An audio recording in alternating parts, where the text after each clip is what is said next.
నమస్తే అండి.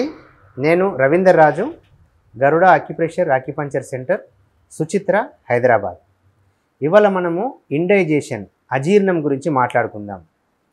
అజీర్ణం రావడానికి మన లైఫ్ స్టైలే కారణం అండి. సో మనం ఒక్కసారి ఏమేం పొరపాట్లు చేస్తున్నామో తెలుసుకుందాము. దీన్ని ఏ విధంగా మూలం నుంచి వెళ్ళి తగ్గించుకోవాలో మనము నేచురల్ పద్ధతి ద్వారా, దాని తర్వాత జీవన విధానం ద్వారా, దాని తర్వాత అక్యుప్రెషర్ ద్వారా ఏ విధంగా తగ్గించుకోవాలో నేర్చుకుందాం. ముఖ్యంగా మనం తిన్న ఆహారము జీర్ణం కావాలంటే కొన్ని పద్ధతులు మనం పాటించాలి. మన యొక్క స్టమక్ లోపట మనం తిన్న ఆహారం జీర్ణం అవ్వాలి. మరి స్టమక్లో జీర్ణం అవ్వాలంటే ఏ విధంగా మనము ఆహారాన్ని స్టమక్లోకి పంపిస్తున్నాము? మామూలుగా మనం ఏమనుకుంటున్నామంటే జీర్ణం అన్నది స్టమక్లో జరుగుతుంది అని. కానీ మన యొక్క ఆహారం యొక్క జీర్ణము నోటి ద్వారానే స్టార్ట్ అవుతుంది. మన నోట్లో ఎప్పుడైతే ముద్ద పెట్టుకుంటున్నామో, ఆహారాన్ని పెట్టుకుంటున్నామో, ఫలాన్ని పెట్టుకుంటున్నామో, నోట్లో పెట్టుకున్న తర్వాత మీరు ఏదైతే చూయింగ్ చేస్తున్నారో అప్పుడే మీ యొక్క జీర్ణం ప్రారంభమైంది. కానీ మనకు హడావిడి ఎక్కువ, సమయం తక్కువ, పరిగెత్తాలి కాబట్టి ఏం చేస్తున్నాము? మనకు సమయం లేదు కాబట్టి హడావిడిగా నోట్లో పెట్టుకుంటున్నాము, అది సరిగా నమలకుండానే మింగేస్తున్నాము. మింగేయడం ద్వారా మన పళ్ళు చేయాల్సిన పని ఎవరు చేయాలి? కడుపులో ఇంకొక జత పళ్ళు లేవు కదా. కాబట్టి తిన్న ఆహారం అరగడానికి ఎక్కువ సమయం తీసుకుంటుంది. కాబట్టి అజీర్ణం కావద్దు, డైజెషన్ మంచిగా కావాలి అంటే ఫస్ట్ చేయాల్సినటువంటి పని ఏంటంటే బాగా నమిలి తినాలి. ఏదైతే ఆహారం ముద్ద నోట్లో పెట్టుకున్నామో దాన్ని కనీసం 20 సార్లు చూయింగ్ చేయాలి.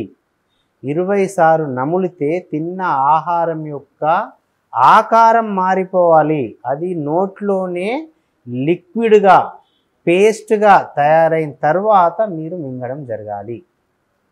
ఎప్పుడైతే ఆ విధంగా సాలో అయినటువంటి ఆహారం స్టమక్లోకి వెళ్ళి చాలా ఈజీగా అది డైజెషన్ కావడం జరుగుతుంది. కాబట్టి ఒక పొరపాటు ఏంటి? నమలకుండా తినడం అన్నది ఒక పొరపాటు. రెండవ పొరపాటు మనం ఏం చేస్తున్నామంటే తినేటప్పుడు మనం వాటర్ తాగుతున్నాము. వాటర్ ఎప్పుడైతే మనం తినేటప్పుడు తాగుతామో దాని ద్వారా ఏం జరుగుతుంది? మన తిన్న ఆహారం డైజెషన్ కావడానికి స్టమక్ హైడ్రోక్లోరిక్ యాసిడ్ అనేటటువంటి జీర్ణ రసాన్ని రిలీజ్ చేయడం జరుగుతుంది. అది ఎంత గాఢంగా ఉంటుంది అంటే దాంట్లో ఒకవేళ మీరు వేలు డిప్ చేసినట్టయితే వేలును మొత్తం కొరికేస్తుంది. అది అక్కడ మీ బోన్ తప్ప వేరేదేం మిగలదు. అంత యాసిడిక్గా ఉంటుంది అది. ఆ విధంగా ఉండడం ద్వారానే మనం తిన్న ఆహారంలో ఉన్నటువంటి జెమ్స్ అన్నీ కూడా మాడిపోతాయి. మనం తిన్న ఆహారం పూర్తిగా జీర్ణం కావడానికి, మాడిపోవడానికి అది సహకరిస్తుంది. మీరేం చేస్తారు? ఒకటేమో పొరపాటు నమలకుండా తినడము, రెండో పొరపాటు మీరు తింటూ వాటర్ తాగడం. వాటర్ తాగడం ద్వారా ఏం జరుగుతుంది? ఆ హైడ్రోక్లోరిక్ యాసిడ్ కాస్త డైల్యూట్ అయిపోతుంది. డైల్యూట్ కావడం ద్వారా ఏం జరుగుతుంది? మీ హైడ్రోక్లోరిక్ యాసిడ్ ఆహార పదార్థాలను ఏదైతే బర్న్ చేసే స్తోమతను అది కోల్పోతుంది. సో ఈ రెండు పొరపాటు చేయడం ద్వారా మీరు తిన్న ఆహారము ఎక్కువసేపు స్టమక్లో ఉండిపోతుంది. ఎక్కువసేపు పొట్టలో ఆహారం ఉండిపోవడం ద్వారా అది ఫర్మెంట్ అయిపోతుంది. అదే గ్యాస్గా కన్వర్ట్ అవుతుంది, గ్యాస్ట్రిక్ అవుతుంది, ఇండైజెషన్ అవుతుంది. పొద్దున బ్రేక్ఫాస్ట్ చేశారు, మధ్యాహ్నం లంచ్ టైం అయింది, లంచ్ టైం వరకు అది అరగనే లేదు. ఎందుకంటే మీరు దండిగా నీళ్ళు తాగేశారు కాబట్టి. అప్పుడు ఏమవుతుంది? మళ్ళీ రెండవసారి మళ్ళీ ఆహారం తీసుకునే సమయం ఏర్పడింది. రెండవసారి ఆహారం తీసుకోవాలంటే టైం అయింది కాబట్టి మళ్ళీ బాక్స్ ఓపెన్ చేస్తాము, లేదా ప్లేట్లో పెట్టుకొని మనం తినేస్తాము. ఫస్ట్ తిన్నదే అరగలేదు, రెండోసారి మళ్ళీ ఫుడ్ స్టమక్లోకి పంపించేసాము. ఒక పని అయిపోయింది అనుకుంటున్నాం మనం. ఒక పని అయిపోవడం కాదు, ఒక సమస్యను ప్రారంభం చేశారు మీరు అక్కడ. ఏం చేయాలి మనము? కడుపు ఆకలితో ఉన్నప్పుడు మాత్రమే ఆహారాన్ని లోపలికి తీసుకోవాలి. సమయాన్ని చూసి ఆహారాన్ని తినకూడదు. ఇది మూడవ తప్పు మనం చేసేటటువంటిది. కాబట్టి ఆకలి అయినప్పుడే ఆహారాన్ని తీసుకోండి. దాని తర్వాత తిన్న తర్వాత 1 గంట దాకా వాటర్ తీసుకోవద్దు. గంట తర్వాత మీరు 1 లీటర్ వాటర్ తీసుకున్న పర్లేదు, ½ లీటర్ వాటర్ తీసుకున్న పర్లేదు, మెల్లమెల్లగా ఒక్కొక్క గ్లాస్ మీరు వాటర్ కన్జ్యూమ్ చేయడం అనేది స్టార్ట్ చేయండి. ఈ పద్ధతులు ఎప్పుడైతే మీరు ప్రారంభం చేస్తారో నేచురల్గానే మీ యొక్క ఇండైజేషన్ సమస్య తీరిపోతుంది. ఒక పూట ఒకవేళ ఉదయం పూట బ్రేక్ఫాస్ట్ చేశారు, మధ్యాహ్నం మీకు ఆకలి అవ్వలేదు, మధ్యాహ్నం ఒక పూట స్కిప్ చేసేయండి, మీకు మళ్ళీ సాయంత్రం కల్లా కరకరలాడే ఆకలి అవుతుంది. ఆ టైంలో మీరు తినండి. ఎటువంటి హార్డ్ ఫుడ్ తిన్నా కూడాను మీకు డైజెషన్ అయ్యేటటువంటి అవకాశం ఉంటుంది. కాబట్టి ఈ విధంగా చేయండి. దీంతోపాటు మీరు చేయాల్సినటువంటి పదార్థాలు ఏంటంటే చాలా హార్డ్ ఫుడ్స్, ఆయిల్ ఫుడ్స్, ఎవరికైతే ఇండైజెషన్ ప్రాబ్లం ఉందో వాళ్ళు ఆయిల్ ఫుడ్స్ ఎక్కువగా తీసుకుంటే ఇంకా ఇండైజెషన్ అవుతుంది, వాళ్ళకి చాలా సమస్యలు ఫేస్ చేస్తారు. దాని తర్వాత క్వాంటిటీ ఫుడ్ మీరు ఎంత తీసుకోవాలనో అంతకు మించి మనం ఆహారం ఎక్కువగా ఫుల్ ఆఫ్ స్టమక్ తీసుకుంటే కూడా ఇండైజెషన్ అవుతుంది. అందుకే మన పెద్దవాళ్ళు ఏం చెప్పారంటే ఆహారం మన యొక్క స్టమక్ను 4 భాగాలుగా డివైడ్ చేస్తే దాంట్లో 2 భాగాలు మాత్రమే ఆహారం తీసుకోవాలి, ఇంకొక భాగం నీళ్ళ కోసం వదిలేయాలి, ఇంకొక భాగం గాలి కోసం వదిలేయాలని చెప్పారు. కనీసం 3 భాగాలు ఆహారం తీసుకుని ఒక భాగం అని వదిలేస్తామా మనము? అట్లా కూడా చేయము. ఫుల్ ఆఫ్ స్టమక్ ఫుడ్తోనే నింపేస్తాము, ఇంకా నాకు అరుగుతలేదు అని చెప్పేసి అంటాం. ఎక్కడి నుంచి అరుగుతుందండి? అరిగేటటువంటి అవకాశమే లేదు కదా.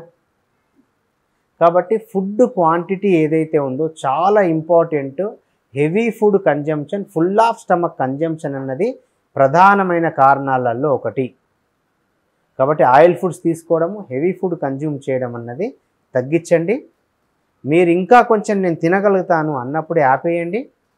అప్పుడు ఖచ్చితంగా మీ స్టమక్ ఈజీగా మీరు తిన్న ఆహారాన్ని అరిగించడానికి దాని యొక్క శక్తి సరిపోతుంది. సో ఈ విధంగా నేచురల్ పద్ధతులు చేయండి. దీంతోపాటు ఒక ముఖ్యమైనటువంటి విషయం ఏంటంటే రాత్రిపూట తినేటటువంటి ఆహారము, డిన్నర్ ఏదైతే ఉందో అది వీలైనంత తొందరగా పూర్తి చేయాలి. మన పెద్దవాళ్ళు ఏం చెప్పారంటే సూర్యాస్తమయం కాగానే గంట లోపే మీ యొక్క డిన్నర్ పూర్తి చేయాలని చెప్పారు.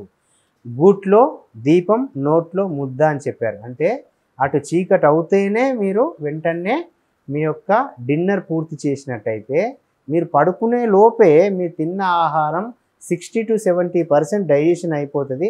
మీకు నిద్ర కూడా చాలా ప్రశాంతమైనటువంటి నిద్ర పడుతుంది.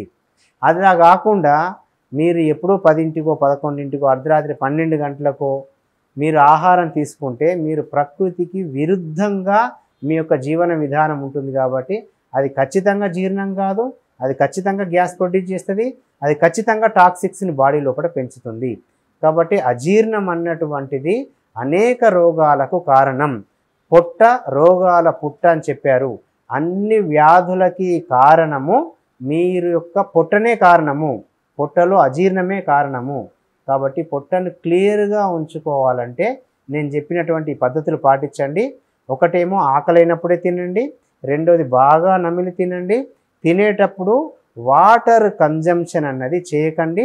తినడం పూర్తయిపోయిన తర్వాత గంట తర్వాత మీ యొక్క వాటర్ను తీసుకోండి.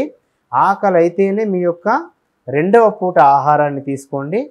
తిన్న ఆహారము జీర్ణమైన తర్వాత ఆహారాన్ని మీరు సేవించండి. రాత్రిపూట తీసుకునేటటువంటి ఆహారం మాత్రము ఖచ్చితంగా 7-8 లోపే మీ యొక్క డిన్నర్ పూర్తి చేయండి.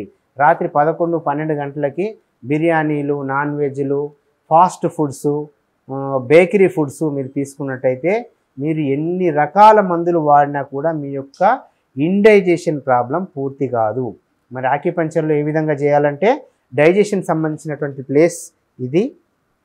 ఈ ప్లేస్ లోపల మీరు ఈ యొక్క 3 వేలు కానీ 2 వేలు కానీ తీసుకొని ప్రెషర్ చేస్తూ ఉండండి. ప్రెషర్ చేస్తూ ఉంటే మీకు ఆల్రెడీ గ్యాస్ట్రిక్ ప్రాబ్లం ఉన్నా, ఎసిడిటీ ప్రాబ్లం ఉన్నా, ఇండైజెషన్ ప్రాబ్లం ఉన్నా ఈ యొక్క ప్రెషర్ పాయింట్స్ ద్వారా మీకు డైజెషన్ యొక్క కెపాసిటీ పెరుగుతుంది. దాని తర్వాత మీరు ఎటువంటి ఆహారం తిన్నా కూడా వెంటనే బర్న్ అయ్యి మీకు జీర్ణమై మీకు ఎనర్జీని ఇవ్వడం జరుగుతుంది. కాబట్టి ప్రకృతికి విరుద్ధమైనటువంటి జీవన విధానం నుంచి వెళ్ళి ప్రకృతికి సపోర్ట్ చేసేటటువంటి జీవన విధానానికి మారండి. తర్వాత నేచురల్గా ఆరోగ్యంగా ఉండడానికి ఈ యొక్క ఆక్యుపంక్చర్ పద్ధతులకి మీరు రండి. ఇంకా చాలా సివియర్ ప్రాబ్లం ఉండి అల్సర్స్ అయినాయి లేదా ఇండైజెషన్ అనేది చాలా రోజుల నుంచి ఉంది అంటే ఆర్గాన్స్లో ఏ ఆర్గాన్ వీక్ ఉందో మేము అలారం పాయింట్ చెక్ చేసి చూస్తాము. దాని ద్వారా తెలుసుకొని మీకు ట్రీట్మెంట్ చేయడం ద్వారా 10 నుంచి 15 రోజులలోనే మీకు ఎటువంటి ఎంత సివియర్ ఇండైజెషన్ ప్రాబ్లం ఉన్నా కూడా మేము క్లియర్ చేస్తాము.